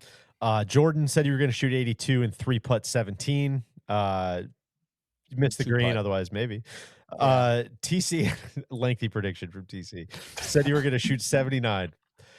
Quote, Neil is going to tear the par 5s on the front up, play the front in 37, and then make a couple shitty bogeys on 10 and 11 and double 12. He rebounds for an easy par on 13. 14 gives him trouble. Shot of the day is his second into 8, and he's going to get his dick knocked in on the par 3s, especially 6 and 12. That's pretty close. He did, because I did hit a great shot on 8. He did, yeah. That's pretty solid. And I got my dick knocked in on 6 and 12 for sure. Randy says 81. He rinses it on 12. Good stuff there. And Matt Mramer said 83, and I was hanging on this as you were describing it. So Matt says 83, and he says he will try to play a shot from the tributary on Rays Creek on Thursday. Oh no, it was dead center, probably like a foot submerged in the creek. Could have been an all-timer for Matt there. Yeah. No, I looked at it, I was like, man, I don't think we can get a club through this much water. And it's really steep. Like that's not especially the right side of the tributary is not a spot you're gonna play from. But no, I mean it's a secret garden, man. When there's nobody else out there, once you get past Amen Corner, like the group spread out again. So it's like nobody's on 13 with you, nobody's on 14, and then by the time you crest the hill on 15, it was like that other group's back behind the grandstand. So you just got that whole arena. It's like all to yourself. I kind of wish I would, better tee shot on 15 was probably honestly the biggest regret, even more so than like the bad wedges on 17 and on 7. Those were the two just stinky swings, and the tee shot on 16. Would you classify that as the greatest golf experience you've ever had? It's like I thought the caddy, I thought Joe was awesome, just super knowledgeable and like fun to get in the lab with on. I mean, I was really engaged on every shot. So yeah, like it was. It's just a really stimulating golf course because of the ups and the downs and the hanging lies that you're just never comfortable. And then I was just terrified on the greens. So like, yeah, if I had to do it over again, I wish I got more putts to the hole. I was putting a little wimpy. But I think I picked that up on the back 9. They didn't fall. Like I left like 3 or 4 on the front 9. I played good on the front. I just left it in the jaws too many times. What did I ask? Is it the best golf experience? Yeah. Well, it's a fantastic golf experience. I'm a little bit more like laid back. You do feel like you're on eggshells because you don't want to do something wrong. So it felt like the most special golf experience, but it feels like you're on a knife's edge a little bit, both with how difficult the course was and with like, I'm not supposed to be here. So like, I think I'll never forget it. But it wasn't, I didn't find it to be a relaxing experience. But that's kind of part of how I like to play. Like I wanted to compete out there. And listen, we got, they hung a number on us, Randy, right? I mean, Cliff and Alistair and Bobby Jones put the second string in around 15. Yeah. So sounds like the scouting report maybe was out. they've done their homework on Icarito. Gents, I'll tell you this. I did not airmail 1 green. 2 was the only time I was above the hole all day. So I'm proud of that shit. That's good. God, I'm exhausted. Yeah. So if you ask me, like, if I could shoot 85, I don't know, like that was awesome because I hit the ball really well. It just didn't go where I wanted it to go. Sure. And that's a problem. Like it wasn't coming out in the windows. Like I hit the 8-iron into 13. I hit it great. It just went straight right, and that's just going to cost you, but it's better than like, I didn't duff it around. I hit the shit out of it off the tee. Like I had to have gained strokes off the tee. I just did not.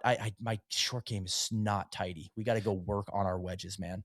I found it. Everybody wanted to ask me immediately, what'd you shoot? What'd you shoot? What'd you shoot? And I'll be like, I'll tell you, but like, it truly wasn't about that. It wasn't like, I did not care about I cared about what I did on each individual hole and with each individual shot, kind of like you're describing, but like what it added up to was not important to me. Like, and that's where it helped me with the experience of like, dude, I don't care about like shooting an actual specific score. I just care about like remembering and taking in every single shot that is put in front of you. So I feel like you got that experience, even though you didn't have the score. I did. I feel like I got to hit like every shot I wanted to hit.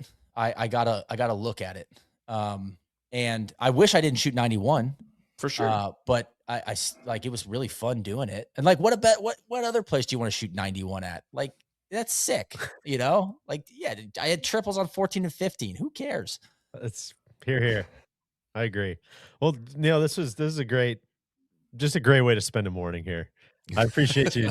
Well, thanks for Randy. Thanks for sticking around. I know you wanted every shot from Augusta National. I know that's how you wanted to spend your morning. How did it end? Like, how do you know? I took a picture with Joe on 18. We timed up the battery on the camera perfectly on this crappy little digital camera. It like ran out of battery as we were walking to the clubhouse. Did you listen to Quad City DJs on the way out? No, because they pulled up and it was hurricane season by Trombone Shorty. Gotcha. So horns put me in a good mood. Mr. Schuster, we parked your cars over at the Salvation Army. God, I had the worst rental car. This like broke ass Nissan Altima that smelled like someone smoked like 9 packs of cigarettes in it. So like after you get it in every day, after it's be hot and just smell like carcinogens and nicotine, I was like, oh God, just heavy air in that car. So I rolled back down Magnolia Lane. They dropped the. Did you go to Arby's? They dropped the armored barriers for me, and I'll see you guys later. No, I didn't have time to go to Arby's. I had to get showered up and head out. But I did. I lingered a little bit in the champions locker room. Looked at the lockers. You know, they got Rory's green jacket from last year up there with his 7-iron on display, and yeah, it feels like really cozy museum up there. I love the wraparound porch is awesome. Everybody was delightful. So I felt very welcome. So I don't want me being on eggshells to feel like it was not welcoming. It was very welcoming. It was just like, you feel like you're on hallowed ground. So it's very special, Soly, but like, you know, knowing you're never going to do it again, you're like, you know, I don't know if it's like it's not a relaxing experience because you're just trying to I'm just trying to soak in every single second of it. And I think I did that. So I'm pumped. Man, good stuff. Very happy for you. Very excited that you got to do this. It was, I got a lot of thrill out of listening to all of this. I know a lot of people will as well, but just straight up, it'll make like next year and the year after, like better coverage of the golf tournament. You know, I'll never think about the 14th hole the same again. You know, I'll feel like, you know, if someone hits it too far up on 7, like just these little spots where you're like, oh, that sucks. Don't go there. You know, even watching where some of like my partners hit it, you know, you're like, oh God, I didn't realize how bad that was. Like that sucks. So, all right, I'm going to move us towards wrapping, Neil. Great. Congratulations on a true, you know, lifelong historic dream. 91. No, it's awesome, man. It's one of the few rounds of golf that you could ever play where people will be hanging on every word of description you have. I'll listen back to this one because I want to hear it all over again. Yeah, and like everybody, you know, knows every hole so well. Like, you know, in 10 years I'll know exactly what I did on 6, on 14. You know, like you remember every shot vividly, which you can't say that about every golf course, right? There's just so much context out there. That's what makes it really special. All right, that's going to do it for today's episode. Shout out to our friends at Titleist, Golf Pride, and Arccos. Thanks to Neil for detailing everything. DJ Pie and Big Randy for being here as well. We'll be back this coming Sunday with a live show recapping this week's Heritage. Crack on. Cheers.